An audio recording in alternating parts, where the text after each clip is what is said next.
Hello friends, ఇదిగో నేనైతే పచ్చిమిరకాయల చెట్టుకి ఇప్పుడే పూత వచ్చేసింది. చెట్లన్నీ ఏదో వర్షం వస్తుంది ఉద్ధరిస్తాయి అని నీళ్ళు పోయకపోతే పాపం కొన్ని చెట్లు ఎండిపోయినాయి. చూసారా చెట్లు పాపం విలువలు ఆడిపోతున్నాయి. నీళ్ళు లేకపోతే మనకే ఇది అవ్వము. నా వీడియోలు చూస్తున్నారు, సబ్స్క్రైబ్ చేసుకుంటున్నారు, కానీ లైకులు కొట్టట్లేదు, షేర్ చేయట్లేదు. ఎన్ని వీడియోలు పెడుతున్నాను, అదేమంటే డబ్బులు ఎంత వచ్చినాయి అంటున్నారు. డబ్బులు వస్తే నేను చేసి పెడతా కదా. ఇక ఒక పువ్వు వచ్చింది. ఈ పువ్వుకి వచ్చిన లెక్కలో నాకు వస్తే చాలా బాగుంటుందని అనుకుంటున్నాను.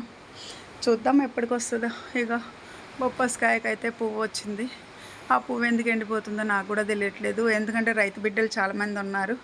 దానికి ఏమేయాలో ఒకసారి నాకు కామెంట్ పెడితే నేను మా బొప్పాస్ చెట్టుకి కొంచెం కేర్ తీసుకుంటాను. మా అరటి చెట్టుకు కూడా కొంచెం, అరటి చెట్టు కాదు సారీ, కొబ్బరి చెట్టుకు కూడా కొంచెం